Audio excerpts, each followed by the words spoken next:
오늘도 주님 말씀을 연구하고자 모였습니다. 참으로 우리가 마지막 때에 있을 징조와 사건들을 배우고 있는데 이것을 잘 배워서 참으로 그 일어날 징조와 사건을 우리가 구별할 줄 알게 도와주시고 우리가 참 진리 교회를 선택하고 믿을 수 있는 그런 믿음을 주시옵소서. 우리가 음,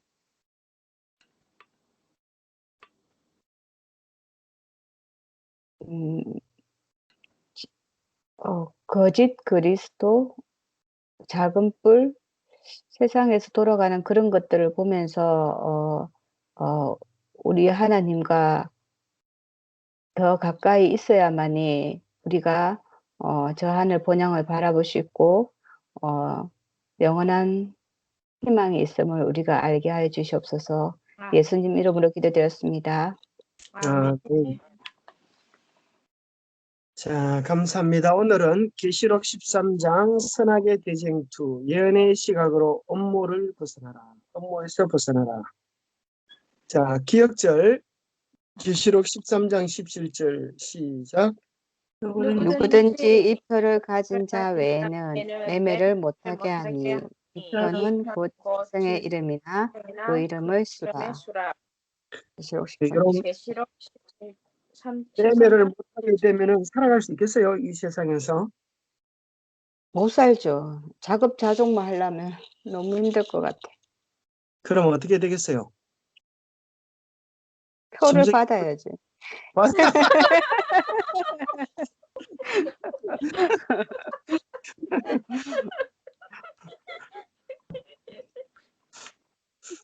기도 잘해놓고 표를 받아야지 어떻게.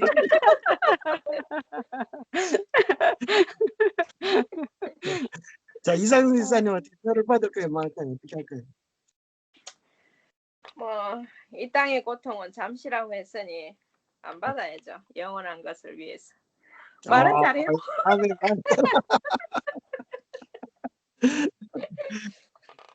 그래, 우리가 가부간에 이제 양당 간에 결정해야 될 때가 점점 가까워져 오고 있습니다. 일반 이제 유튜브 같은 데도 보면은 일반 개신교의 목사들인데 우리 진리를 깨닫고 막 유튜브에서 아주 강력하게 기도를 외치는 분들도 계세요.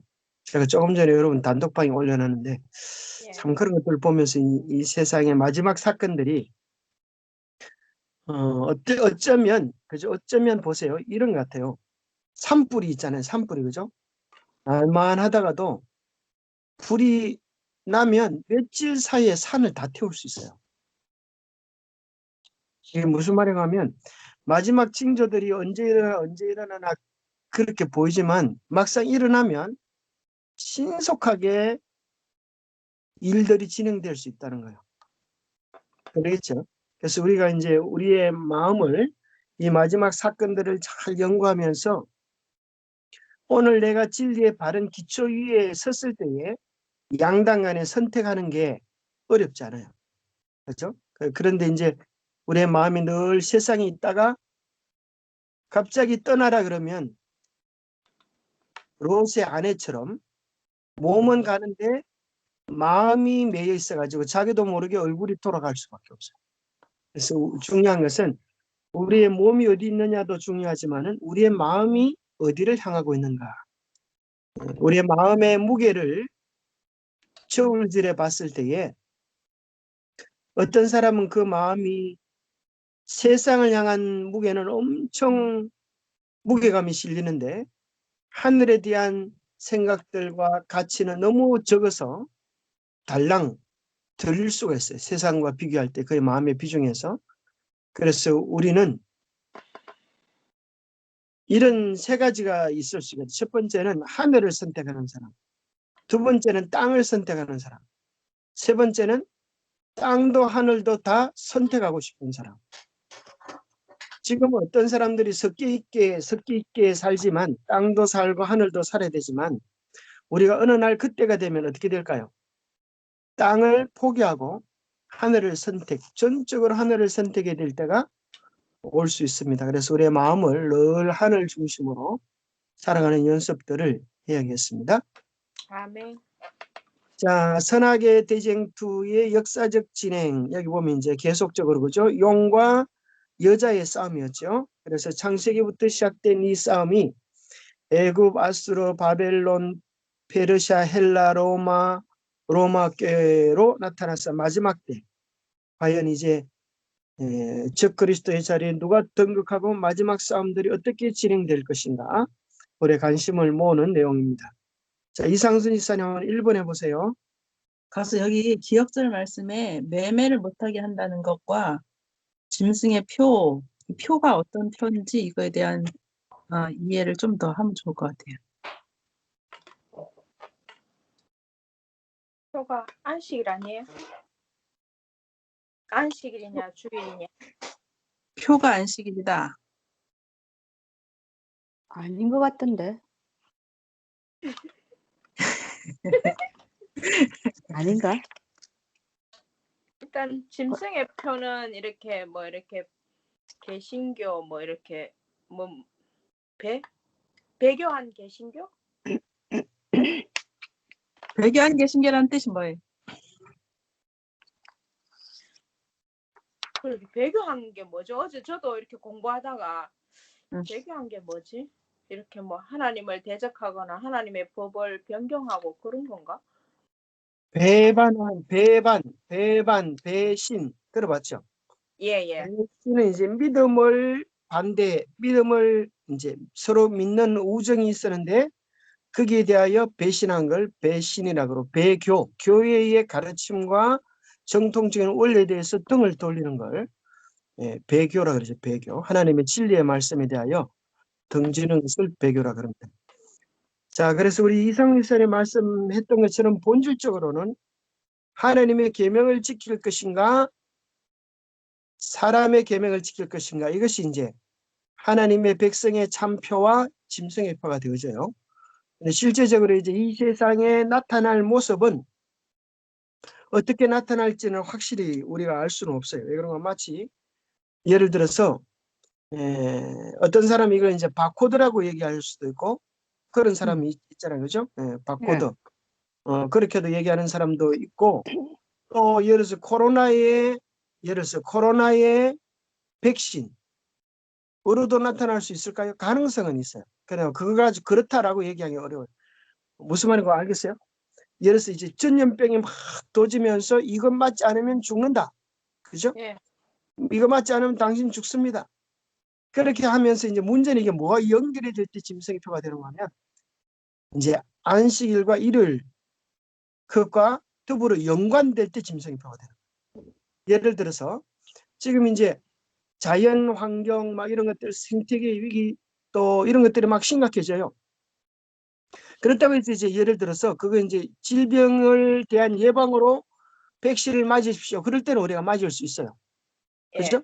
그런데 이제 이것이 마지막 운동과 더불어 가지고 이제 하나님의 계명, 제7일 안식일을 지키지 않는 사람에게만 백신을 줍니다.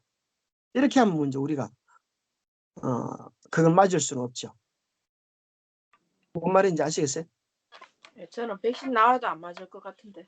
아니 어쨌든 뭐 백신은 알고 있잖아. 아니 백신, 저도 그 의미는 아니고요. 백신은 흰 고무신 신고 다니면 돼 진짜. 까불라고 했어. 백신에 이게 현 시대의 기별로 연결시켜가지고 누구든지라고 하는 표현을 쓰잖아요. 누구든지 이 표를 가진 자 외에는 매매를 못하게 한다. 이 말은 이제 매매라고 하는 게 사고 파는 걸 매매라 하잖아요. 예. 지금 우리가 매매의 가장 주축이 되는 그것이 이제 돈이죠, 돈. 그러니까 이제 돈을 사용하는 것을 금하게 한다는 얘기예요. 근데 돈이 될 수도 있고 마지막 때는 거의 뭐 카드 그런 거 아닐까요? 그렇죠. 그 지금은 톤이 다 이제 카드로 들어가 있잖아. 예. 그래가지고 지금은 이제 뭐 온라인 쇼핑이 유행하면서 대부분 다 결제를 이제 그 어떤 뭐 카드나 뭐 페이 뭐지? 핸드폰 페이인가 뭐? 예. 뭐 하여튼 현금은 아닐지라도 돈을 다 그런 어떤 카드나 무슨 통장이 뭐 이런 걸로 해서 이렇게 여보 부동산의 비번 좀 가르쳐 주래. 그렇게 하게 돼 있잖아요. 근데 이제 예를 들어서 이제 우리나라도 지금 많은 경우에 이제 그 코로나가 그거를 가세했는데 많은 경우에 매매를 이제 인터넷 매매에 점점점 사람들이 쏠리잖아요. 왜냐하면 뭐 집까지 배달해주고 또 원하는 거 얼마든지 할 수 있고 또 뭐 좀 더 싸다 뭐 이런 거 뭐 편하다 뭐 이런 것도 사람과 접촉하지 않아도 된다 이런 여러 가지 이유를 들어서 이제 이런 그 인터넷 매매가 점점 이제 이렇게 퍼지는데 외국 같은 경우에도 굉장히 많은 경우에 이제 집에서 다 이렇게 심지어 뭐까지 주문했냐면 그 요리 있잖아요. 그 어떤 요리 그러니까 예를 들어서 뭐 우리나라로 말하면 뭐 비빔밥이다 이러면 그 비빔밥을 할 수 있는 그 재료를 딱 해가지고 그걸 판매를 하는 거라. 지금 그렇게 판매돼요. 그래요? 여보 계약서에 네. 계약서. 반조리 식품이래 가지고 조리만 네. 할 수 있도록. 그 모든 걸 다 그러니까 기준을 대가지고 그런 식으로. 그런데 이제 이 큰 인터넷 회사들이 그 이제 만약에 어떤 경우에 그 사람의 카드를 받지 않는다 이런 식으로 이제 그 매매를 못하게 하는 일들이 실질적으로 이루어질 수 있다. 그러니까 모든 인터넷 회사에서 이 카드는 허용 안 한다 이런 식으로. 그럼 우리가 카드를 갖고 있고 돈을 갖고 있어도 거기 그 회사 거에 들어갈 수 없으면은 매매가 안 되는 거죠, 사실은. 그러니까 그러니까 회원제처럼 그렇게 하는 거네. 예? 어떤 자격을 주는 거네. 그렇죠. 회원처럼. 그렇죠. 지금 뭐 코스트코 뭐 이런 데도 뭐 무슨 뭐 카드가 있어야지만 물건을 살 수 있는 그런 어떤 회원제가 있잖아요. 있어요. 그래가지고 이 이제 나라에서 어떤 매매에 대한 권한을 가지고 그 이제 어떤 그 나라의 명령에 저항하거나 거절하는 사람들에 대해서 불이익을 주는 거지요. 그러니까 돈이 있어도 먹을 거를 살 수 없는 그런 상황이 이루어질 수 있다고 하는 그것이 이제 실질적으로 그렇게밖에 될 수 있는 그런 상황으로 시대가 우리가 옛날에는 그냥 뭐 물물 교환부터 시작했잖아요. 이 상거래가. 그러면서 그게 이제 점차 이렇게 되면서 좀 얘기를 요약해서 길게 하면 시간 다 잡으니까. 네, 그래서 이제 매매를 못하게 한다고 하는 것이 곧 우리의 생활에 어려움을 주는 거지요. 그러니까 예, 맞아요. 예, 의식주를 우리가 해결하지 못하게 한다는 거예요. 집을 사거나 팔거나 무슨 옷을 사거나 음식을 사거나 이런 것에 대해서 제동을 건다는 얘기죠. 그러니까 그런 매매를 못하게 한다고 하는 것은 곧 뭐와 같이 오냐면 이제 살인을 허가하는 그런 명령까지 이제 같이 해서 올 수 있다. 그래서 그 표를 받아야 되는데 그 표가 뭐냐면 곧 짐승의 이름이나 그 이름의 수라 이렇게 표현해 놨잖아요. 그래서 이제 우리가 여러 가지로 짐승의 표 그것을 이제 받으면 안 된다 말하고 짐승의 표에 대해서 표가 뭐냐 이런 것에 대해서 의견을 나누는데 그래서 구체적으로 이제 그 표가 뭐 손에 주어지든지 이마에 주든지 무슨 칩으로 주어지든지 뭐 어떻든지 간에 그 외형적인 것과 상관없이 그 짐승의 표에 대한 우리의 이해를 해야 될 것 같아요. 그러니까 짐승의 표라고 그러는 것은 우리가 사실은 짐승이 아니고 사람이잖아요.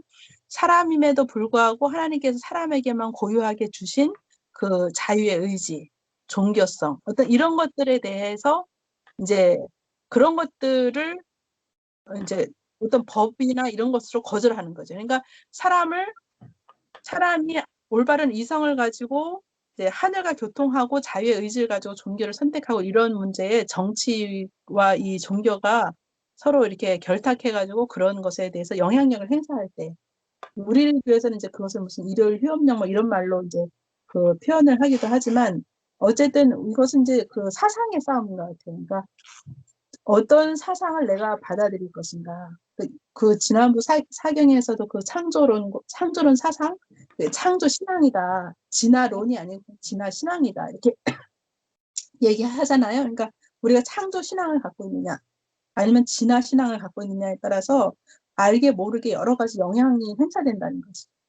그래서 오늘 이제 13장, 기조 13장에서 얘기하는 선악의 대쟁투에서 정말 중요한 것은 이 예언의 시각, 우리가 마지막 시대에 살고 있는 마지막 백성으로서 어떤 우리의 이제 그 내리 속에 무슨 어떤 것들이 많이 자리 잡게 돼야 하는가 이제 그런 취지에서 아마 기억절 말씀을 이 13장 17절에 매매하는 이야기예요. 결국 그것으로 이제 하늘 백성과 땅의 백성이 반평성 된다고 하는 그런 이야기를 결부시킵니다. 예, 그래요. 우리가 배우면서 좀 더 구체화되어 가리라 생각합니다. 자, 좋은 말씀 감사합니다. 네, 감사합니다. 1번 이상희 사님 부탁합니다. 지난 공부를 통해 다니엘 7장에 나타난 작은 뿔이 곧 로마 교회의 교황권임을 확인했습니다. 그 세력이 1798년에 일단 몰락했으나 세계 역사의 마지막 부분에 다시 등장하여 온 세계를 지배할 예언이 계시록 13장에 기록되어 있습니다. 오늘 공부를 통해 죽었던 교황권이 어떻게 다시 살아났는지 그리고 어떻게 온 세계에 영향을 미칠 것인지 살펴보겠습니다. 계시록 13장에는 두 짐승이 나옵니다. 먼저 첫 번째 짐승의 모습은 다니엘 7장과 어떤 면에서 비슷합니까? 하여튼 이거 답은 별로 생각을 못했고요. 여기 성경점을 찾아놨어요. 내가 보니 바다에서 한 짐승이 나오는데 뿔이 10이요 머리가 7이라. 그 뿔에는 10 왕관이 있고 그 머리들에는 신성 모독하는 이름들이 있더라. 내가 본 짐승은 표범과 비슷하고 그 발은 곰의 발 같고 그 입은 갈로가 있네. 그죠? 이거 하나 더 있네. 갈로에 사자의 사자? 응. 사자의 입 같은데 용이 자기의 능력과 보좌와 큰 권세를 그에게 주었더라. 큰 짐승 넷이 바다에서 나왔는데 그 모양이 각각 다르니 첫째는 사자와 같은데 독수리의 날개가 있고 다른 짐승 곧 둘째는 곰과 같은데 그 후에 내가 또 본 적 다른 짐승 곧 표범과 같은 것이 있는데 그 짐승에게 또 머리 넷이 있으며 내가 밤 이상 가운데 그 다음에 본 넷째 짐승은 10뿔이 있으므로 먼저 첫 번째 짐승의 모습은 다니엘 7장과 어떤 면에서 비슷합니까? 첫 번째 짐승 뿔이 10뿔 그리고 첫째는 사자. 예. 여기 보면 다니엘서 10뿔이 비슷하네요. 그렇죠. 10뿔도 그렇고 사실 다니엘서 계시록 13장에 나오는 짐승을 가만히 보면 다니엘서 7장에 나온 것을 합쳐놓은 그런 복합 짐승임을 발견하는데요. 아, 어제 말 들었는데 복합 짐승. 예. 다니엘서 7장에 보면 사자가 나오는데 이 짐승은 사자와 같은 게 있습니까? 사자의 입이죠. 그죠? 예. 두 번째 다니엘서 7장에 곰이 나오는데 여기 곰이 나와요? 곰발, 네, 곰의 발. 표범이 나옵니까? 날개. 네, 모습이 짐승은 표범과 비슷하고 또 이 짐승의 다니엘서에 보면 무섭고 놀라운 10뿔을 가진 짐승이 나오는데 이 짐승이 계시록 13장에도 10뿔이다. 자, 그래서 다음 페이지에 보면 2번에 보니까 똑 맞아 들어가는 것을 보게 되었어요. 그죠? 비교를 해보니까 바로 계시록을 풀기 위해서는 다니엘서를 기초하지 않으면 안 된다. 이것이 확증이 됩니다. 어떤 사람은 빨간 글 보고 이건 공산당이다 이렇게 말하는데 그것은 정말 정신없는 해석이죠. 다니엘서에 대한 기초가 없으면 그런 소리를 할 수가 있어요. 그러나 다니엘서를 똑바로 이해하면 결코 빗나가지 않게 되어져요. 자, 다음을 보고 계시록 13장의 첫 번째 짐승은 누구를 가리키겠어요? 바로 마지막 시대에 등장할 뿐이 아니라 지금도 하고 있는 교황권 세력을 이야기해주고 있음을 발견하게 되었습니다. 자, 3번에 보면 작은 뿌리, 바벨론, 메데 페르시아, 그리스, 로마 교황권 이렇게 되었던 것처럼 왜 복합짐승으로 나타나게 되는가 하는 내용을 풀이해주는데, 자, 바벨론에서는 뭘 가지고 왔어요? 금. 네. 우상숭배 제도, 거짓 성소 제도. 아, 그래서 천주교에 가면은 베드로 성당에 가면은 395개의 성상이 있어요. 성상. 이제 조각을 해놓은 거예요. 근데 그것을 폼으로만 해놓은 게 아니고 그것을 다 경배를 하는. 그래서 뭐 아베, 베드로 동상, 마리아 동상 뭐 그런 거요? 그렇죠, 그렇죠. 그런 거죠. 예. 아베 마리아 들어봤어요? 아베 마리아가 뭐예요? 예. 아베 마리아. 아베 마리아 성당에 있는데 예, 우리 박경일 목사님 잘 아실 것 같은데 아베 마리아가 뭔지 혹시 아세요? 네, 통화 중이에요. 아, 통화 중이요.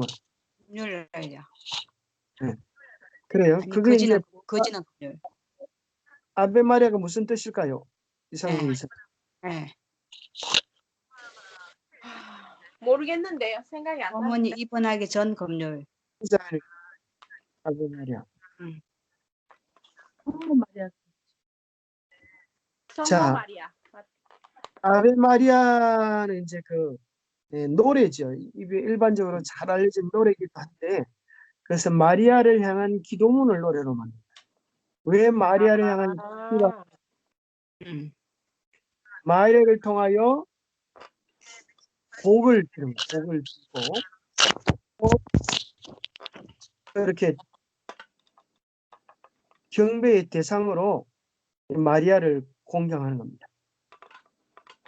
자, 그래서 기독교에는 예수 그리스도만을 유일한 중보자로 생각하는데, 천주교에는 마리아를 중보자로 그렇게 생각을 하는 거예요.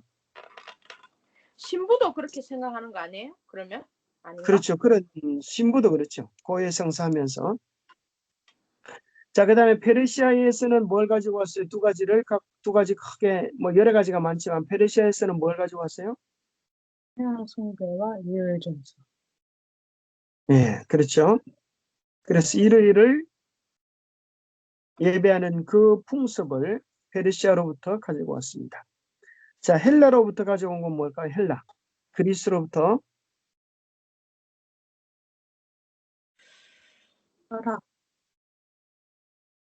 자, 여기 이원론이라고 하는 게 나오는데, 철학 갈로 해놓고 이원론이 나오는데, 이원론이란 무엇일까요? 김원장님 한번 설명해 보세요. 이원론. 일원론, 이원론. 그런데 일원론은 영과 혼이 하나라는 것이 이론론이고, 이원론은 영과 혼이 분리되어서 두 개다. 이런 사상을 이원론 사상이라고 얘기하죠. 영과 혼이 아니고 몸과 몸과 영혼, 영혼을 얘기하는 거예요. 몸과 영혼. 그래서 이원론 사상은 영원 불멸 사상이죠. 몸과 영혼이 따로 분리된다는 소리예요. 몸과 영혼 두 개라는 거예요. 그래서 이제 사람이 죽으면 그렇죠. 영혼이 빠져나가서 영혼이 산다는 거예요. 자, 그렇게 되면 좋을까요? 안 좋죠. 뭐 죽은 사람 혼이 막 뜨가 있으면 얘는 할아버지 떠 있고 얘는 엄마 떠 있고 뭐 이러면 아이고 정신 사나워. 그런데 실제적으로 무당한테는 그런 게 보인다 그러잖아요. 그런 사람들이 있어요. 요즘 영화 같은 데 보면 그런 네. 것들을 대중화시켜 가지고 그런 영화들이 있어요. 그죠? 사람과 영혼이 딱 보이죠. 그렇죠. 사랑과 영혼 그런 것들. 죽은 사람의 모습이 막 보이는 거라. 그러면 얼마나 놀라겠어요. 산 사람만 봐도 정신없는 세상에 죽은 사람. 근데 그런 거는 있겠다, 그죠? 막 죽은 사람이 정말 막 미치도록 그리운 사람은 좋아하겠어, 그죠? 맞아. 그래서 못 빠져나오는 거지. 그 한 번 보면. 네, 네. 강신술과 이제 연결되지 있어. 예. 그래서 이제 그런 것들이 오늘 이 마지막 시대에 아주 쓰여지게 되는 거예요. 그 다음에 이제 그런 거 들어보셨어요?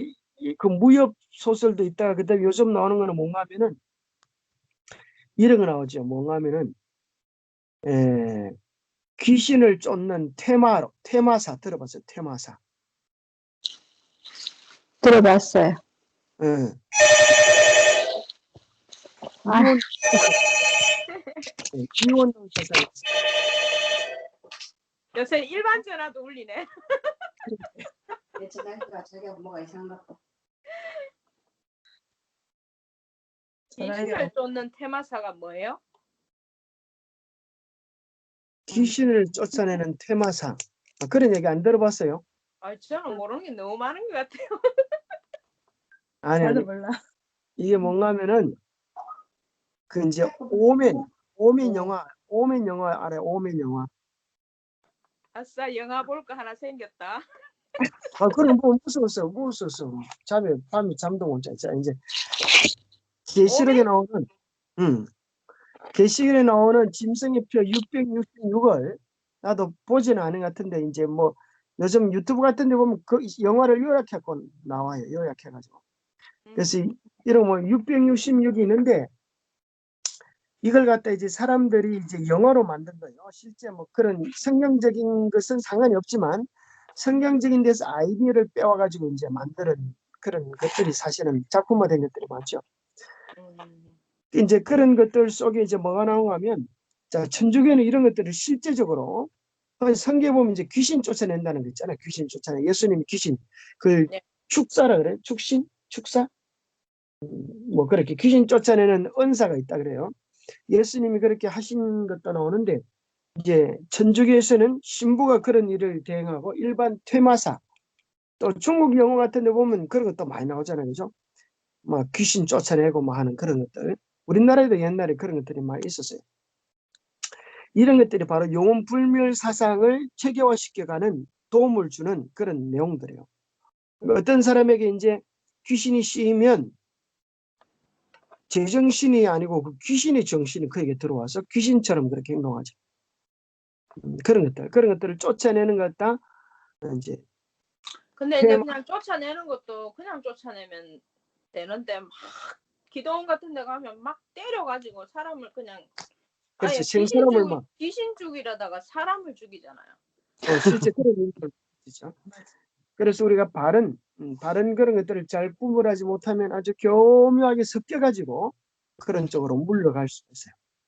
네, 그 다음에 로마 제국의 정치적인 제도를 가지고 와서 바로 그런 천주교의 행정 조직을 이루게 됩니다. 그래서 결국 복합짐승이라고 하는 것은 바벨론, 페르시아, 헬라, 로마에서의 특징들을 가져와가지고 좋은 점을 가져와가지고 자기들의 강점으로 만들어가는 마지막 시대에 나타날 강력한 세력을 묘사하는 것입니다. 자, 4번 우리 박형일 선생님 한번 읽고 한번 설명해 보세요. 4번. 성경은 1798년에 몰락했던 작은 뿔 교황권의 권세가 어떻게 회복될 것을 예언하고 있는지 순서대로 살펴봅시다. 1. 예언의 순서. 첫째, 죽게 되었던 상처에서 나옴. 그의 머리 하나가 상하여 죽게 된 것 같더니 그 죽게 되었던 상처가 나음에 계시록 13장 3절.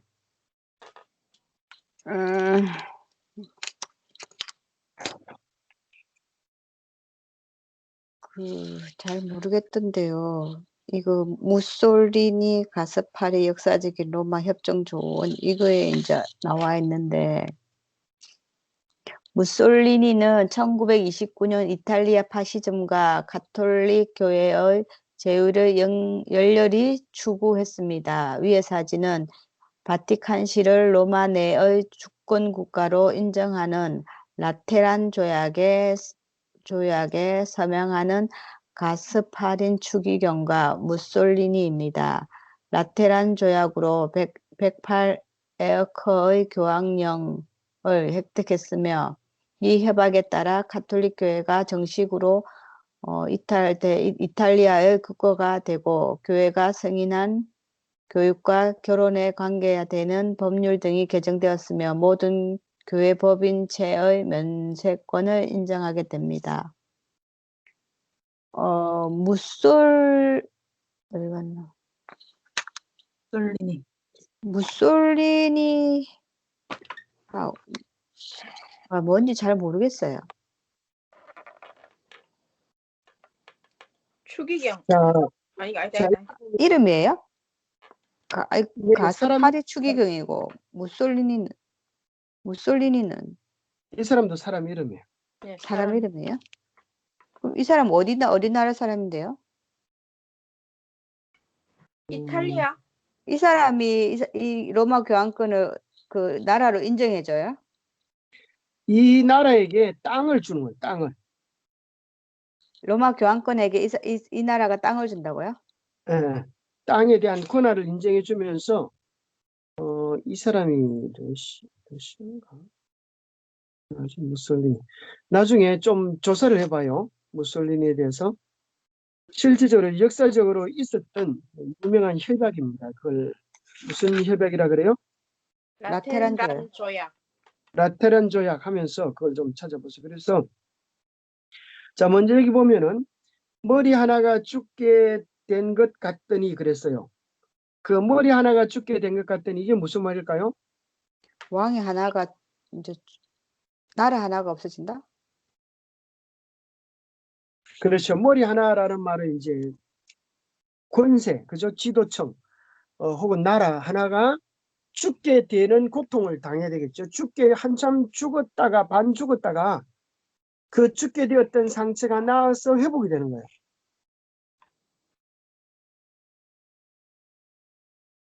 자, 회복이 되는데 언제 죽는 일이 벌어져요?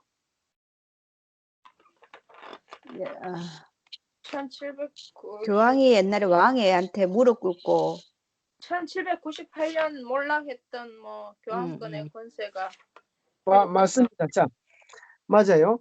여기서 머리 하나가 상하게 죽게 되었다고 하는 것은 1798년 예. 한때, 두때, 반때가 맞춰질 때를 이야기하는 겁니다. 그래서 교황의 권세가 꺾이는 것. 그죠? 그래서 교황 피우스 6세가 아비뇽에 잡혀가서 그 이듬해 죽게 되어지는 이 사건을 듣고, 그래서 교황권의 세력이 죽게 되었는데 무슨 일이 일어나는가 하면 죽게 되었던 상처가 낫는다는 말은 죽은 줄 알았는데 회복이 되어서 살아날 그 이야기야.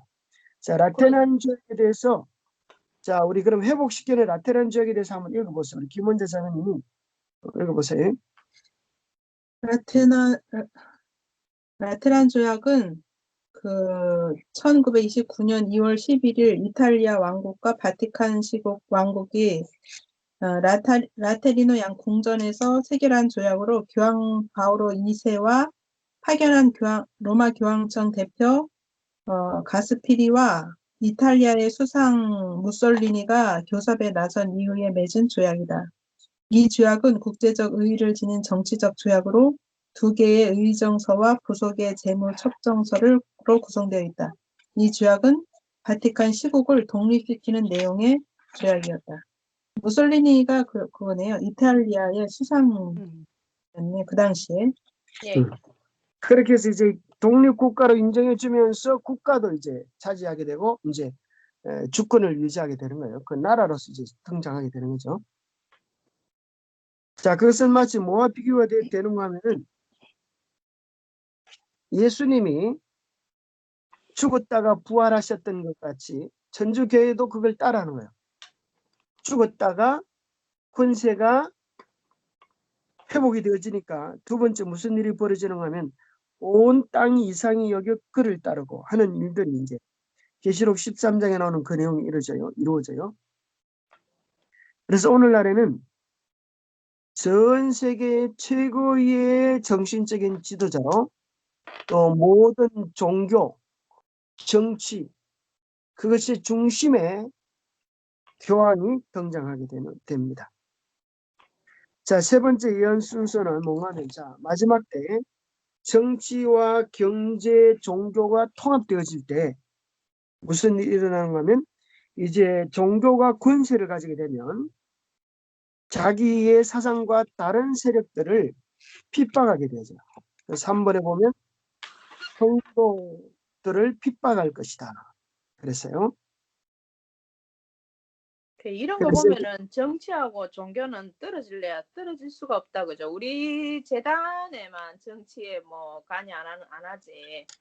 다른 이렇게 뭐 지금 코로나 때문에 교회를 이렇게 함부로 못하는 게 지금 더 이렇게 방역 단계를 더 높여야 된다고 하는데 사람들이 그러잖아요. 뭐 교회에 뭐 표가 많아서 그러냐 이러면서. 그렇죠. 잠시만요. 나갔다 올게요. 네. 목사님, 제 얼굴은 보여요? 예, 보여요. 상순 집사님 얼굴이 안 보여서. 금방 잠깐 나갔어. 나갔어요. 아니, 아까부터 계속 안 보여서. 아, 그래요? 네. 우리는 계속 보였었어요. 예. 아, 그래요? 들어오면 볼 수 있을 것 같아요. 그래서 마지막 신호라고 하는 그 책에 보면, 파이널 사인이라고 하는 책에 보면은, 천주교회가 가지고 있는 이 예수회라고 하는 단체가 있어요. 그 예수회의 두 가지 최종 목적이 있는데, 그 첫 번째 목표는 세계 정치 권력의 장악이고, 두 번째 목표는 세계 종교의 통합이다. 그런데 놀라운 것은 그 예수의 소속 신부들이 신세계 정부가 종교를 통합하는데 새로운 종교 재판을 준비하고 있다는 것이다. 그 책에서 인용한 것입니다. 자, 네 번째 보면은 이제 세상을 지배하게 될 세력으로 이제 등장하게 됩니다. 그래서 거기 보면 이제 천주 그 교황 요한 바울 20대부터 세계 모든 종교들을 통합시켜 가기 시작해요. 그래서 이제 유대교와 손을 잡고 또 12개 교단 종파 그 밑에 이제 사진하고 내용들 나오죠. 참조하세요. 또 교황 프란시스코 중식의 영광을 되찾는가 그런 우리의 관심을 모으는 그런 주제가 나옵니다. 자, 5번 김은자 장로님. 자, 이렇게 해서 온 세계를 다스리는 최고의 권력으로 이제 로마 교황이 등장하는 것 더불어서 5번에 보면 또 다른 하나의 세력이 나오는데, 자, 이 세력은 또 누군지 우리 김은자님, 자, 이거 보세요. 5번 해주세요. 자, 5번. 첫 번째 짐승 로마 교황권을 도울 두 번째 짐승은 어떻게 묘사하고 있습니까? 네, 교황권과 손잡고 마지막 시대를 주름잡을 그 마귀의 도구가 될 세력을 여기서는 어린 양같이 두 뿔이 있고 용처럼 말하는 미국을 얘기하는 것 같은데요. 두 번째 짐승은 올라온 장소나 모습이 먼저 올라온 짐승들과는 아주 다릅니다. 이 짐승은 바다에서 올라오지 아니하고 땅에서 올라왔습니다. 또한 이 짐승은 먼저 짐승들처럼 참남되거나 무서운 용모나 열불을 갖고 있지 않고 온순한 새끼양 같은 짐승으로 나왔습니다. 새끼양 같은 짐승이 올라온 장소는 바다와는 상대적인 장소인 땅이었습니다. 바다는 많은 사람들이 사는 곳을 의미하지만 바다와 대비되는 의미의 땅은 뭘까요? 사람이 별로 없었던, 그러니까 신대륙 얘기하겠죠. 그들이 우리를 애굽 땅에서 인도하여 내시고 광야고 사막과 구덩이의 땅, 건조하고 사망의 음침한 땅, 사람이 다니지 아니하고 거주하지 아니하는 땅을 통과하게 하시던 여호와께서 어디 계시냐 말하지 아니하였도다. 사람이 다니지 아니하고 거주하지 아니하는 신대륙을 얘기하는 것 같아요. 그 예언의 의미가. 그래서 이 첫 번째 짐승을 도울 두 번째 짐승은 어린 양 같은 모습을 지녔는데 뿔이 있고 용처럼 말을 했다. 그 두 뿔은 정치와 종교의 연합을 얘기하고, 근데 용처럼 말했다고 하는 것이 이제 하나님을 대적하는 것 같아. 이번에 새끼 양 같은 짐승이 용처럼 말한다는 의미가 무엇입니까? 이튿날 요한이 예수께서 자기에게 나오심을 보고 가로되 보라 세상죄를 지고 가는 하나님의 어린 양이로다. 큰 용이 내어 쫓기니 예뱀 곧 용이라고도 하고 사단이라고도 하는 온 천하를 꿰는 자라. 미국은 건국 이념을 버리고 변질되어 하나님을 대적하는 일을 하게 될 것을 예언하는 것입니다. 그렇게 나와 있네요. 그래서 첫 번째 짐승을 도울 두 번째 짐승은 모습은 어린 양 같지만 용처럼 말하는 미국을 가리킨다고 이해하는 것 같은데요. 감사합니다. 자, 두 뿔에 대해서 다르게 설명했는데요. 그건 나중에 찾아서 확인해 보세요. 자, 6번. 건국 배경과 역사를 살펴볼 때 미국은 교황권과 결코 가까이 할 수 없습니다. 그런데 성경은 두 관계가 어떻게 될 것을 말하고 있습니까? 그가 먼저 나온 짐승의 모든 권세를 그 앞에서 행하고 땅과 땅에 사는 자들을 처음 짐승에게 경배하게 하니 곧 죽게 되었던 상처가 난 자니라. 왜 결코 가까이 할 수 없다고 하는지 이해되세요? 로마 교황권과 미국이 왜 결코 가까이 할 수 없는지. 가톨릭의 핍박을 피해서 이제 그리로 갔으니까 서로 반대 세력이라고 생각하죠. 그렇죠. 핍박을 피해서 도망간 곳이잖아요. 그건 네. 신대륙발교. 그러니까 그 나라에서 교황을 접대하거나 맞이한다는 건 상상도 할 수 없는 일이죠. 초기의 정신을 살펴보면. 근데 지금은 이제 교황이 자유롭게 미국에 가고 레이건하고 손잡고 그런 얘기들이. 그런데요, 저는 어제 이거 교황은 읽으면서 이용을 하는 거죠. 권세를 미국에 이렇게 이용하는. 그러니까 우리나라도 지금 일본과의 관계가 사실은 이렇게 교류를 한다든지 왔다 갔다 한다든지 이런 게 옛날 사람으로 봐서는 이해가 안 되는 건데 우리가 현재는 지금 그렇게 이루어지고 있잖아요. 그런 이렇게 그냥 사는 방법 중에 하나 아닌가 이런 생각이 들더라고요. 미국과 우리나라와 일본과 우리나라와 미국과 교황권은 완전히 다르죠. 왜냐하면 우리나라나 일본이 세계 강국은 아니잖아요. 근데 지금의 세계 강국이라고 하는 나라를 우리는 미국으로 잡. 옛날에 소련, 미국 그렇게 이제 잡았는데 소련이 무너지면서 미국이 지금은 이제 미국이 지금 시대에서는 최강국으로 이제 뽑잖아요. 그러니까 모든 그래서 미국이 성경에서 이제 어린 양처럼 나타나서 그 로마 교황권, 그러니까 이제 로마 교황권을 우리가 계속해서 이제 그 적대 세력으로 잡고 있었는데 그 사실은 미국이 로마 교황권하고 손잡을 수 없는 그 상황인데 그것이 이제 그 변해서 미국이 교황권하고 손을 잡는다고 하는 것과 우리나라가 일본하고 손을 잡지는 않겠지요, 그죠? 어쩔 수 없어 어울려 살기는 하겠지만 손을 우리나라 사람도 그렇고 중국 사람도 그렇고 그 속에 잠재되어 있는 것 같아요. 그렇죠. 근데 이제 미국은 좀 다른 경향이죠. 미국은 어떤 한 민족이 아니잖아요. 미국은 어떤 한 민족이 아니고 굉장히 많은 세계에서 많은 사람이 종교의 자유를 찾아서 건너오잖아요. 미국이라고 하는 그 나라 자체가. 그러니까 어떤 민족의 통합, 민족의 영국 사람들도 많겠지만 지금 미국에는 뭐 중국 사람도 엄청나게 많고 한국 사람도 엄청나게 많고. 그래서 이제 이 미국이 로마의 교황권 세력하고 손을 잡는다고 하는 것은 다른 의미로 우리가 봐야 될 필요가 있을 것 같아요. 왜냐하면 여기에는 이제 그 종교적인 색채가 더 강한 거죠. 로마와 손을 잡는다고 하는 그런 부분에서. 그래서 이제 연합. 성경과 연결시켜서 이해해야 될 것 같아요. 예, 그래요. 어떤 국제 정세를 살펴보면 이제 영원한 아군도 영원한 우군도 없다. 그런 논리죠. 그러나 이제 여기 성경에서 얘기하는 것은 그냥 우리와 일본 사이의 그런 내용과는 좀 더 다른 심도 깊은 그런 연합, 또 이를 마지막 사건들을 위하여 두 나라가 결탁되어서 굉장한 일을 하게 될 것을 예고해 주고 있는 거죠. 자, 우리 박경리 지사님 거기 거룩한 동맹이라고 들어봤어요?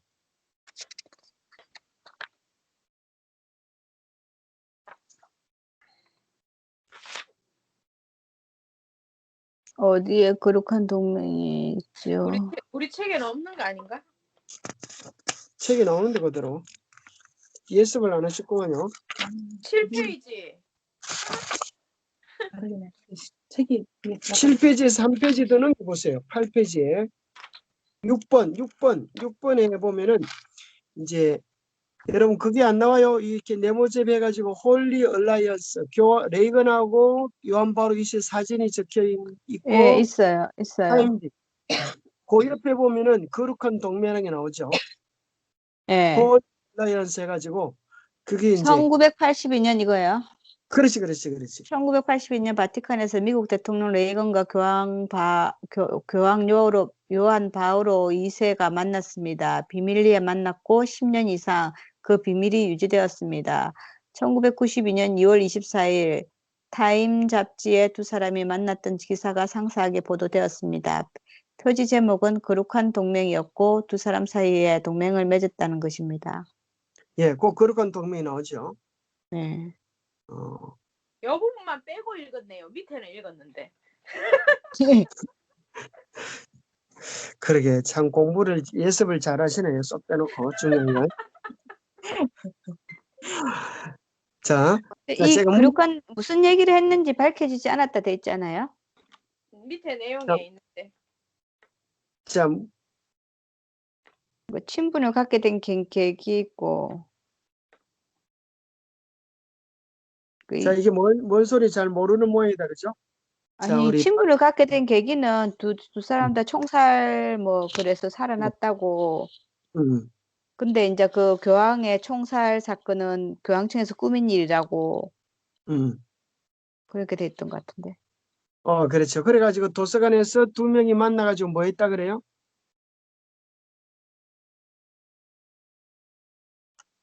거룩한 동맹을 맺었는데 그 동맹의 내용이 뭘까요? 하나님께서 그 두 사람을 통해서 이루시고자 하는 어떤 특별한 사명이 있기 때문에 구원해 주셨다고 믿었다. 그 그리고 특별한 사명이 뭐였을까요? 그 특별한 사명. 특별한 사명? 이렇게 이게 거룩한 동맹. 이거 말로 표현하니까. 이게 아주 중요한 거예요. 자, 여러분 잘 들어보세요. 자, 특별한 사명이 뭔가 하면 자, 여러분 이런 질문을 한번 해보세요. 소련은 어떻게 무너졌는가? 자, 소련이 어떻게 무너졌어요? 박형렬 지사님. 독일하고 전쟁하나요? 어느 나라하고 전쟁을 하던데? 제가 우리 교, 이상국 지사님은. 여기 교황의 모국인 폴란드로부터 시작하여 짧은 폴란드로부터. 시간에 공산권이 무너지면서 결국 뭐 이렇게 공산주의의 종주국인 소련도 붕괴되었습니다. 예, 어제 예습할 때 이거 봐서. 자, 이걸 여러분들이 잘 똑똑히 모르시는 것 같은데. 자, 잘 들어보세요. 이게 아주 중요한 거예요. 자, 소련이 무너지게 돼. 옛날에 우리 초등학교 때는 아마 이상훈 지사님도 그랬을 거예요. 세계 최고 강대국인 누군가 그러면 미국과 소련이다 이랬어요. 그렇죠. 네. 기억나죠? 예. 네. 미국과 소련이다 이랬어요. 그런데 지금 소련이 어떻게 되는가 하면 공중분해가 되어졌어요. 소련이. 이 공중분해가 됐다는 말은 계시록 다니엘 11장에 보면 회오리 바람처럼 공격할 것이다 이렇게 됐어요. 북방과 남방왕의 싸움을 통해 가지고. 그래서 북방왕이 남방왕을 치는데 이 북방왕이 누군가 하면 로마 교황권이고 남방왕이 공산주의자 이렇게 회오리처럼 침노할 것이다. 그래서 회오리가 뭔가 하면은 회오리바람이 뭐요? 그죠? 돌면서 그죠? 집을 삼키면 집이 올라갈 때는 하나인데 내려올 때는 어떻게 돼요? 수십 개 조각으로 부서져 내려오죠. 그래도 소련도 하나의 연합국이었어요. 여러 나라들이 같이 있었는데 붕괴가 되면서 여러 나라들이 거기서 독립해 나와요. 그래서 요즘 무슨 스탄 있잖아요. 그런 것들이 이제 그쪽에서 나온 나라들이 많이 있어요. 자, 그 가운데 이제 여러분들이 중국도 그런 거죠. 중국도 56개 부족들이 뭉쳐가지고 한 나라를 이루어 56개. 그 중국에서 왜 기독교를 탄압하는가? 또 그렇게 하는 이유가 한 가지가 붕괴될 것을 걱정해서 이제 탄압을 한 거예요. 자기들도 소련처럼 이렇게 붕괴되면 어떻게 하나 이런 생각을 가지고, 그래서 중국은 세계에서 가장 아주 공산주의의 두목이고 또 뭐예요? 이 탄압을 아주 잘해요. 그래서 우리가 보기에는 중국 여행을 갔다 오면 아주 뭐 여행이 자유스러운 것처럼 보여도 그 안에 보면은 독립운동, 민족운동 이런 걸 하면은 아주 당장 죽여버려요, 사람들을. 그래서 그 나라는 사실은 인권이 있는 것처럼 보이지만은 감추어져 있어요. 그런데 이 소련이 붕괴되어진 원인이 뭔가 하면 바로 로마 교황과 레이건이 서로 협력해가지고 6주 만에 서로 다 같이 총을 맞고 살아나는데, 하나님이 우리를 살려두신 데는 특별한 사명이 있기 때문에 살려주셨을 것이다. 그럼 그 사명이 뭐냐? 소련을 붕괴시키는 것이다. 그래서 붕괴시키기 위하여 무슨 일을 하는가 하면은 군사 무기 정강을 시켰어요. 군사 예? 무기. 군사 무기를 정강시켰다. 군사 미국에요? 아, 군사 무기. 그러니까 소련도 따라서 우리도 질세라면서 무기들을 막 정강시켜 나가면서 뭔가 하면 교황과 미국이 손을 잡고 소련을 갖다 경제 고립을 시켜버렸어요. 그래가지고 소련이 이제 붕괴가 되어지는데, 그 두 가지 중대한 그 일을 한 사람이 바로 뭔가 하면 레이건과 교황이 6주 만에 서로 모여서 협약한 내용이에요. 그런데 자, 이것이 총을 맞고 살아난 것은 사실은 암살했던 것이 사실은 사고가 아니고, 그죠? 교황청이 조작했던 작전이었다는 거죠. 짜고 치는 고스톱이었다는 거예요. 그죠? 작전상 이렇게 해라. 그래서 이제 일반 뉴스에는 교황이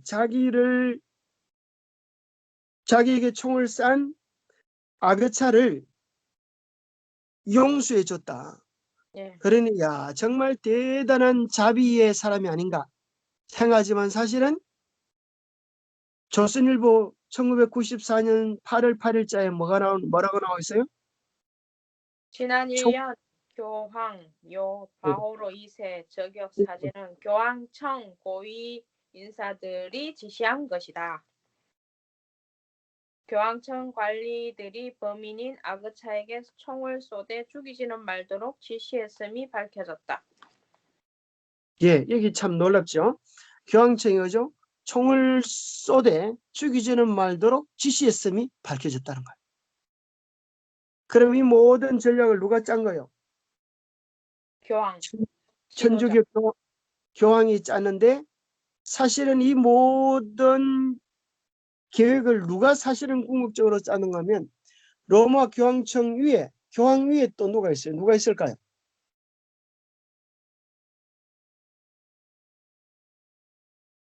교황 위에 누가 있을까요? 바티칸 시국.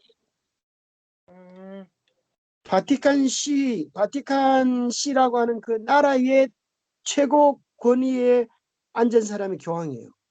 그럼 교황은 어디로부터 그런 작전과 계획들을 전수받았을까요? 누가 교황에게 그런 걸 가르쳐 줬을까요? 아, 사탄 마귀. 네, 바로 그렇게 넘어가면 안 되고, 그걸 누가 그렇게 넘어가면, 자, 여러분, 사탄 마귀가 그렇게 했다 하면 사람들이 이해가 안 되잖아요. 그죠? 중간에 하나가 더 필요한데, 바로 뭔가 하면은 개신교? 아니에요. 여러분, 이 중요한 일을 모르는구나. 이걸 갖다가 오늘 시간이 마치기 때문에 여기까지만 하고 우리 다음 주 알려주겠어요. 아주 중요한 내용. 공부해서 올게요. 아니 전에 공부 좀 많이 했는데 다 까먹었네요. 아이고 기억절도 외우면 까먹고 공부해도 까먹고 참 생각도 안 나고. 이게 아주 중요한 내용인데, 어때 다음 주에 할까요? 집중이 잘 안. 아니요. 저는 시간이 많은데요. 아, 그래요? 자, 이게 중요한 얘기예요. 자, 잘 들어보세요. 그게 자 교황이 총을 맞은 날이 언젠가 몇 월 며칠인지 모르겠죠. 기억이 안 나와요. 그 날이 언젠가 하면 5월 13일, 5월 13일. 천주교 다니는 사람 보고 물어봐요. 5월 13일이 무슨 날이냐? 그럼 뭐라 그럴까요? 5월 13일이 무슨 날이라 그런지 모르겠죠. 천주교를 안 다녀서 모르겠어요. 자, 파티마 들어봤어요? 파티마. 네. 네. 파티마가 파티- 뭐? 파티마 병원. 그렇지, 파티마 병원. 왜 파티마 병원 이름이 파티마가 됐을까요?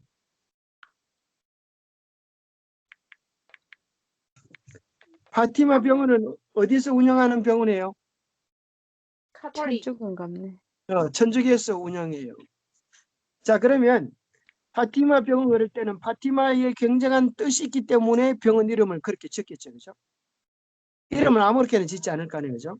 네. 그러면 파티마에서 성모 마리아의 발은지로 가톨릭 성지래요. 검색에 아주 때문에. 금방 찾는데 자, 그걸 좀 더 찾아보면 뭐가 나오는가 하면 성모 마리아가 나타났어요. 파티마, 포르투갈에 있는 동네인데 거기서 나타나가지고 뭘 지시를 해는가 하면 앞으로 세상에 일어날 몇 가지 일들을 예고해 주었어요.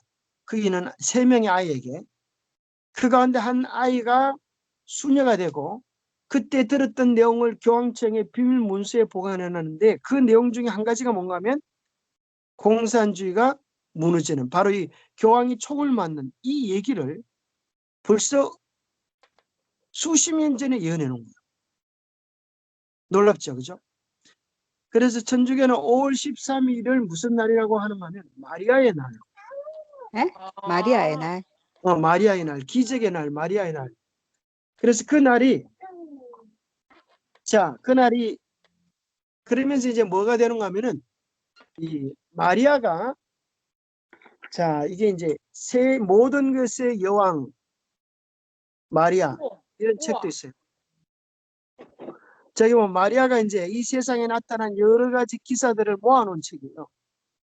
그러면서 오늘날에는 이 예수의 자리에 이제 마리아를 등극시키기 위한 그런 일들을 벌여요. 그래서 파티마의 비밀, 그게 보면 이미 벌써 마리아가 그런 내용을 이야기하고 교황청은 그 내용을 그대로 따른 거예요. 그럼 마리아는 누군데요? 자, 마리아가 누군가에 대해서 두 가지 설이 있죠. 하나는 죽었던 마리아가 살아나서 하늘에 가 있다가 내려온 것인가. 두 번째는 마귀가 변장해서 자기의 일을 꾸미는 그의 대리자인가. 두 번째 같아요. 박형규 씨는 어떻게 생각해요? 예수님 오면 마리아가 내려왔을까요? 그렇지는 않을 것 같아요. 천주교에서는 이제 그렇게 생각하죠. 이 마리아가 하늘에서 내려왔다고. 자, 그렇게 해서 이제 마리아를 누구로 등극시키는 하늘의 모후라 그래. 하늘의 예수님의 신의 어머니다. 이렇게 높이는 거예요. 신의 어머니다. 와, 교묘하게 뭐 본따는 것 같아. 그래서 신의 어머니다. 그래서 바로 이 마리아에 보세요. 마리아를 최고의 자리로 올릴 때 뭐가 통합이 되면 이제 이 보면 이제 마리아의 치마 속에 온 세계를 통합시켜요. 자, 마리아 그러면 누구도 다 포함될 수가 있는 이슬람 온 세계 종교를 하나로 통합시키는 그 매개체로 쓰는 거예요. 특별히 또 마리아가 오늘날에는 여성 중심의 시대, 여성 중심. 그죠? 마리아가 예수보다 더 매력적인 그런 존재로 이 세상에 이제 소개되어집니다. 자, 그래서 중요한 것은 바로 그것이 요한계시록 14장에 보니까 용이 짐승에게 권세를 주므로 그런 말이 나오죠. 그 말과 일치되는 거예요. 용이. 마귀가 이런 계시와 권위들을 교황청에 주므로 이런 일들이 일어나게 되는 거예요. 그래서 7번째 보면 둘째 짐승인 미국인 3단계를 통해 자신들을 따르지 않는 자들을 핍박할 것이 예언되어 있습니다. 그 보면 이제 큰 이적을 행하되 심지어 하늘 사람들 앞에서 불이 하늘로부터 내려와서 이적을 행하게 하고 짐승을 위하여 우상을 만들게 하라. 근데 여기 보면 이제 여러분이 우상이라고 하는 것 다음에 이제 뭐가 나오는 거냐면은, 자, 지금 몇 번으로 넘어가는 하면은 여러분 잘 보세요. 7번이네. 7번에 방갈로 1번에 보면은 불이 내려오는 것이 뭔가, 불이 내려오는 것, 여기에 대한 설명이 일어나는데, 오늘 개신교 안에 일어나는 가짜 성령 운동에 대한 얘기죠. 그래서 이것이 뭐로 나타나는가 하면, 아까 말했죠. 귀신 쫓아내는 운동, 그죠? 방언하는 것, 이런 걸 통하여 막 나타나요. 그래서 우리나라에도 귀신 쫓는 목사라 가지고 유명한 목사가 있어요. 교회도 막 아주 엄청 교인들도 많이 늘고 부흥하는데, 이 목사가 텔레비에 나와서 추적 60분 비슷한 거, 그것이 알고 싶다 뭐 그런 거 있잖아요. 네. 그런 방송에 나왔어. 왜요? 이 목사가 잘해서 나온 게 아니고 그런 굉장한 능력을 가진 목사인데 바람을 피우고 나쁜 짓을 많이 했다. 그렇죠. 그래서 그의 열매로 그들을 알리라, 그런 것처럼 마귀의 도구들로서 이런 마지막 시대 방언과, 여기 보면 이제 오순절 성령 운동의 역사 이렇게 나오죠. 방언과 또 뭐요? 방언과 더불어서 귀신 쫓아내는 일들, 이런 일들이 마지막 시대에 강력한 영향력들로 행사하는 걸 보게 되어져요. 그래서 순복음교회도 그죠? 조용기 목사 네. 엄청난 능력을 가지고 있죠. 네. 귀신도 쫓아내고 방언도 하고, 조용기 목사 방언을 들어보면은 뭐 할렐루야 마따따따 마이트는 별소리 다 하는데, 이제 방언을 이제 하는데 사람들이 보면은 뭘로 오늘날 사람들이 그런 데 가보면은 뭔지는 몰라도 굉장한 역사가 일어난다, 이걸 느끼는 거예요. 사람들이 이상한 소리라고 막 안 하던 짓을 하고 그러니까. 그리고 실제로 막 병이 낫는 그런 일들이 일어나니까. 그런데 이제 문제는 뭔가 하면 그 열매가 어떠냐는 거예요. 그래서 조용기 목사 아들이, 저 두 가지 열매를 주면 그 아들이 돈을 막 나쁘게 쓰고, 또 그게 세습에 대한 문제, 그런 것도 많고, 또 더 큰 문제는 뭔가 하면 조용기 목사가 마지막 운동 가운데 가지는 에큐메니칼 들어봤어요? 종교 통합 운동. 예. 이제 마지막 시대 마귀가 하는 일이에요. 종교 통합 운동의 주자로 나서가지고 뭐라고 하면 불교 대학에 가가지고 강론을 펼쳐요. 뭐라고 얘기하는가 하면 기독교의 구원이 있는 것처럼 불교에도 구원이 있습니다. 이렇게. 아이고. 그래서 이 마지막 시대의 모든 종교를 통합시키기 위한 강력한, 마귀도 할 수만 있으면 마지막 때 자기의 권세들을 최대한 집중시켜서 사람들을 끌어모으는. 그래서 또 이제 방갈로 2번에 보면 두 번째 단계는 첫 번째 짐승의 우상을 만든다는 것입니다. 우상이라고 하는 것이 뭔가 하면은 이제 줄 끈 걸 보면, 우리 박경희 목사님 밑줄 친 거 한번 보세요. 방갈로 2번에 밑줄 친 것. 그러므로 짐승의 우상이란 첫째 짐승과 같은 역할을 하는 또 다른 단체를 미국에서 두겠다는 것입니다. 그래서 짐승을 다름, 우상을 짐승의 다름하는, 우상은 자기의 교리를 강요하기 위하여 국권의 도움을 구함으로 생겨나게 될 배교한 개신교들의 단체를 나타낸다. 바로 그것이 뭔가 하면 우상을 갖다 영어로 읽어보면 헬라어로는 뭐라 그래요? 에이콘.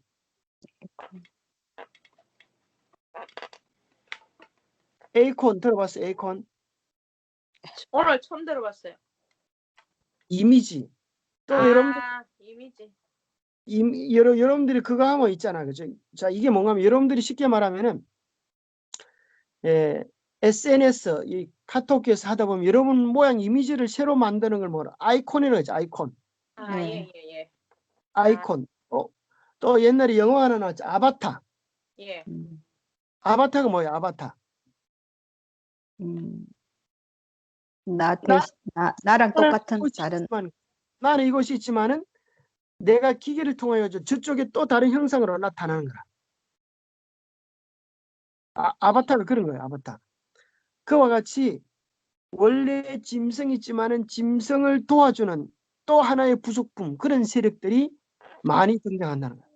그것을 다른 말로 한다면 여기 표현하기를, 마지막 시대 이 운동을 협력하기 위한, 이를 법안을 통과하기 위하여 도와주고 있는 기독교 교회 연합, 이런 미국에 있는 이런 정치 단체들이 많이 있다는 거예요.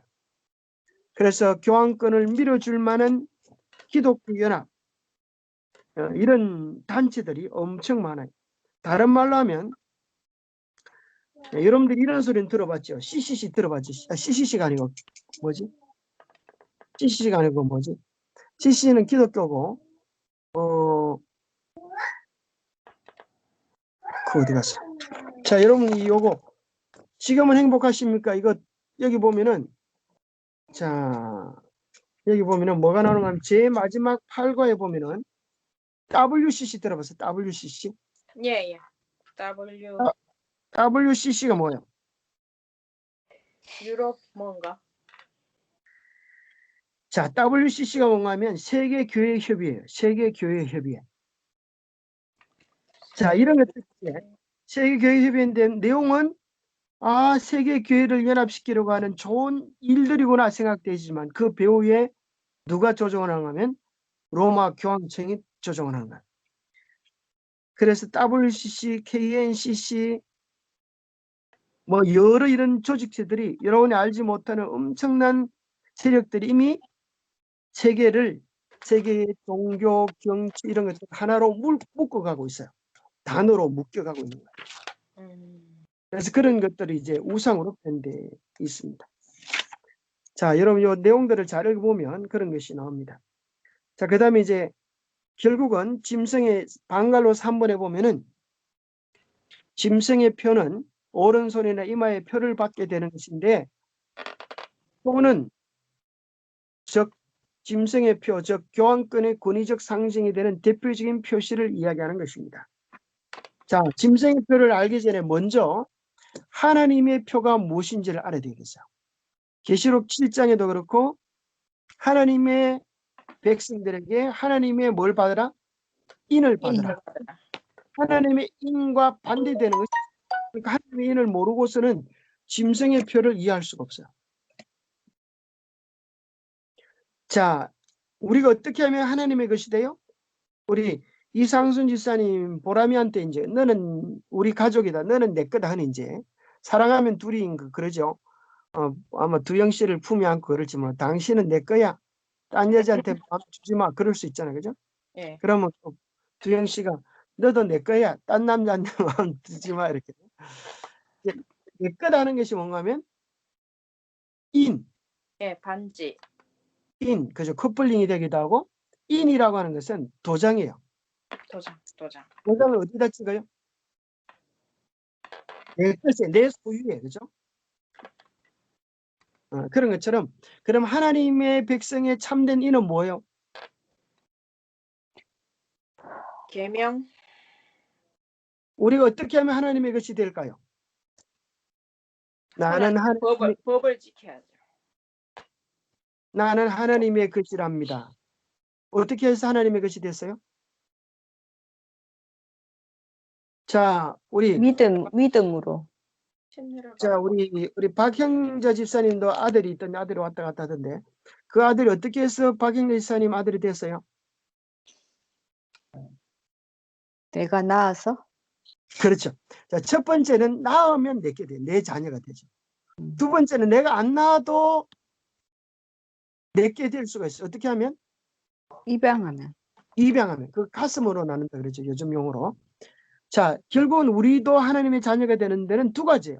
하나님이 낳았다, 이것을 성경적 용어로 하면 뭐가 될까요? 창조. 네. 창조의 표. 두 번째, 입양했다고 하는 것을 기독교적 성경적 용어로 표현하면 뭐라고 표현할 수 있어요? 구속, 구원. 우리가 죄로 말미암아 마귀에게 팔려가는데 예수님께서 십자가의 보혈의 공로로 우리를 사셔서 우리가 주님의 것이 된 거예요. 이 두 가지가 합쳐져서 너는 내 거다라고 하는 관계의 표가 되는 거예요. 그래서 이것이 에스겔서 20장 20절, 20장 12절에 안식일은 너와 나 사이에 영원한 표징이다. 이렇게 얘기합니다. 영원한 표징이다. 자, 히브리서 8장 10절에 있는 말씀을 우리 이상순 지사님 한번 읽어보세요. 히브리서 8장 10절 한번 읽어주세요. 히브리서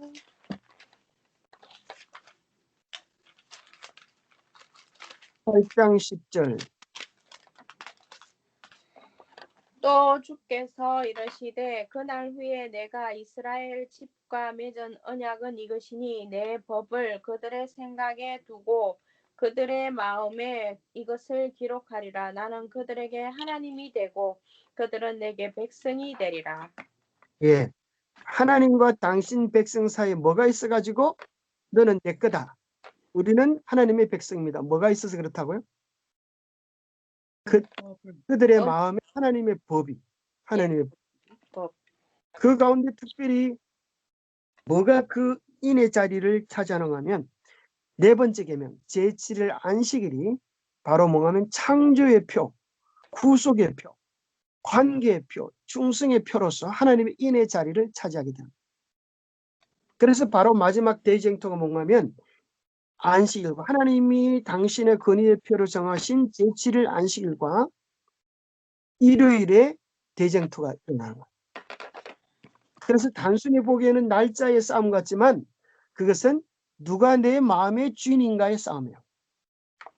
하나님이신가? 세상의 정치인가? 세상의 편안함인가? 말씀의 순결성인가? 이것이 전쟁이 우리 안에서 일어나는 거예요.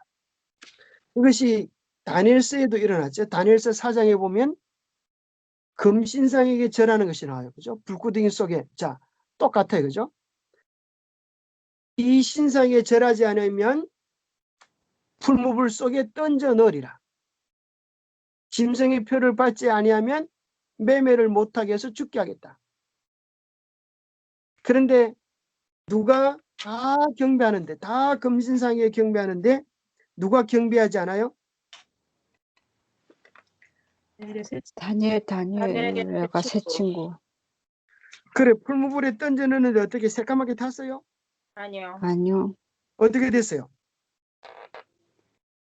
하나도 안 타고 나왔어요. 거슬림 하나 없이. 다니엘서 3장이네. 3장에 그게 나오죠. 자, 그 3명을 던져 넣었는데 몇 명이 되었어요? 4명. 4명이 됐어요. 그 네 번째는 누구세요? 예수님. 예수. 그죠. 바로 우리가 마지막 때 그런 경험을 하게 될 거예요. 자, 그래서 여러분들이 내용들을 여러분들이 다시 한번 좀 읽어보시고 제가 보충 자료는 영상으로 좀 올려드리겠어요. 나중에 한번 여러분들이 이거 백날 들어도 여러분 것으로 벌써 여러분 재림교인이 된 지 몇 년이 됐어요. 오래됐잖아요. 이런 걸 들었는데 또 전혀 또 잘 모르잖아요. 새롭잖아요. 그죠? 그래서 결국은 내가 연구를 해야 돼. 아까 라테란 저액이라든지 파티마의 비밀이라든지 이런 여러분들이 이런 자료들을 서로 스스로 찾아보면서 아 이거구나. 가만히 앉아서 그냥 동양바가지 갖다 놓고 얻어먹고 살라 그러지 말고 이제 여러분이 찾아가지고 확인해 보는 거예요. 야, 바로 이 사건이 그때의 일이었구나. 이렇게 성경 말씀을 여러분 스스로 찾아서 확인하면 확신이 생기는 거예요. 확신이 생기면 내가 남에게 이야기할 수도 있게 되어지죠. 그래서 오늘 정말 이 마지막 시대에 이런 일들을 똑바로 분별하는 일들은 아주 중요한 일들입니다. 여기에 대한 이런 보충 자료는 뭐 어디서 찾아야 돼요? 자, 보충 자료 첫 번째 알려드릴게요. 첫 번째 제일 좋은 게 뭔가 하면은 뭐가 좋을까요? 채널 7에 보면 김대성 목사님 여기 채널 7 아시죠? 김대성 오늘 배운 게 뭐예요? 계시록 몇 장이에요? 아, 그거 듣고 있어요. 13장. 자, 네. 들으면서 중요한 사건이나 용어들을 메모해 놓으세요. 요즘은 없는 게 없어요. 중요한 용어들이나 사건들을 메모해 놓고 그 다음에 뭐 하는가 하면은 그걸 인터넷에 검색해 보세요. 유튜브에서 검색이 되고 또 구글에서 검색해 보면 거기는 실제적인 자료들을 우리가 1차적인 자료들을 확인해야 돼요. 자, 첫 번째는 우리 채널 7에 이제 그런 나오는 설교를 들으라. 설교를 듣는 것으로 끝나지 말고 두 번째는 1차 자료를 찾아야 돼요. 무슨 말인지 아시겠죠?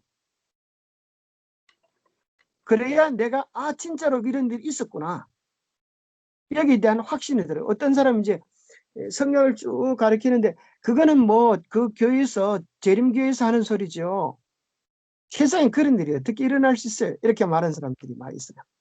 근데 실제적으로 자기가 저는 어제 한 새벽 3시에 뭐 잠이 버뜩 깨어가지고 공부해야지 하면서 라테란 조약에 대해서 뭐 검색하고 하긴 했는데 아이고 생각보다 말하는 게 쉽지가 않네요.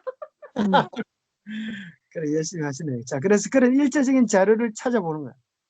그 다음에 세 번째는 그걸 잘 정리해가지고 딴 사람에게 설명을 한번 해보세요. 남들에게 설명하려고 하면 조금 전에 이제 이상주 지사님이 그랬잖아요. 얘기해 보려니까 그거 쉽지 않네요. 그거 쉽지 않은 거예요. 근데 쉽지 않은 걸 하면서 내 근육이 강해져요. 그죠? 쉽지 않은 걸 하면서 살이 빠지고 몸매가 정돈이 되는 거예요.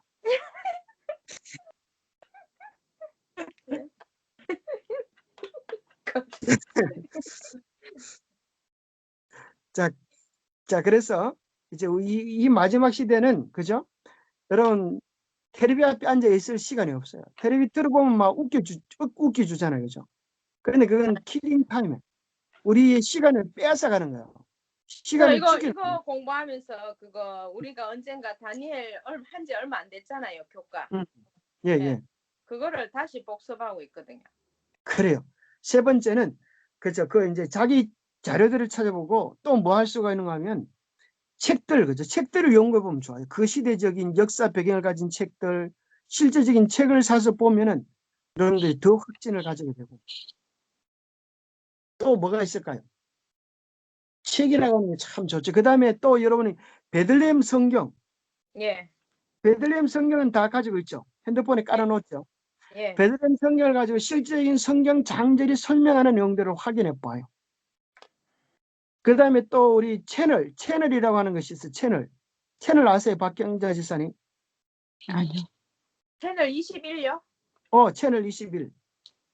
그것이 뭔가 하면 컴퓨터에 우리 예언의 신 프로그램을 깔아놓고 그걸 가지고 찾아보는. 돈을 줘야 되던데. 보람이 아빠한테 깔아달라면 깔아줄 거예요. 보람이 아빠 그거 안 깔아놨어 핸드폰에. 근데 참 핸드폰에 아니 그거를 돈을 안 내도 돼요. 보니까 뭐 22,000원인가. 처음에 시작할 때는 그랬던 것 같은데. 한 번만 사놓으면 돼. 한 번만 사놓으면 되고. 요즘 어떤 분이 살라고 하니까 그게 사지 말고 그냥 다운받아가지고 깔아라 그러대. 시조사에서. 한번 해볼게요. 네, 나중에 제가 그걸 알려드릴게요. 그 다운받아가지고 까는 방법을. 그래서 여러분 노트북에 보람이 아빠한테 물어가지고 노트북에 깔아달라 그래요. 깔아놓으면 재림마을에 예언신다 있잖아요. 그게 중요한 게 아니라 재림만의 예언신이 있어도 여러분이 실제 여러분 노트에 깔아놓으면 좋은 게 뭔가 하면은 여러분이 직접 찾아서 연구 가능해요. 빨리빨리 인터넷이 되든 안 되든 상관없이.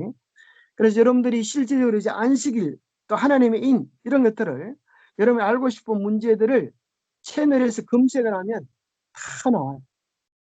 그 내용들을 한글 화열로 모아가지고 연구를 하면 참 잘해요. 제가 이제 그 새로남 신터에 가보니까 거기 있는 김용군 장로님은 그런 것들을 교인들에게 가르치더라고요. 안식 오후에 일주일 동안 주제를 줘요. 당신은 이번 일주일 동안 안식일에 대해서 연구해 오시오.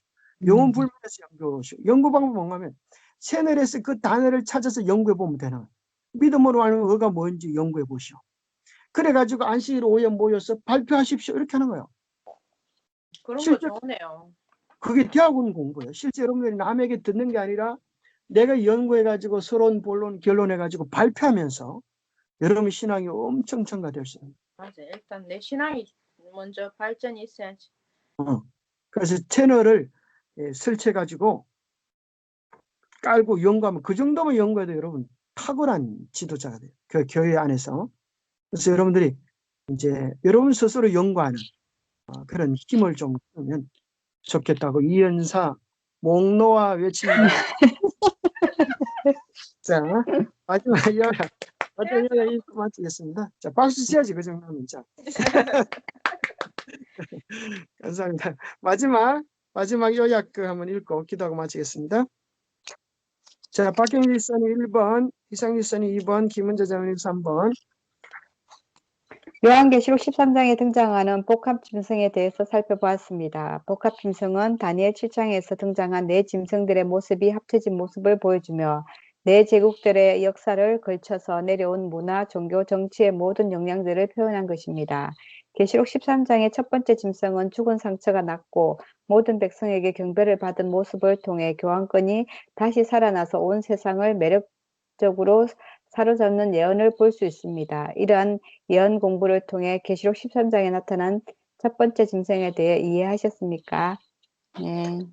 복합 짐승을 도와주는 두 번째 짐승은 첫째 짐승과는 달리 땅에서 올라오며 순한 새끼 양의 모습을 가지고 등장합니다. 이는 미개척지였던 신대륙에서 시작하였고 청교도의 기독교 정신을 바탕으로 세워진 미국을 의미합니다.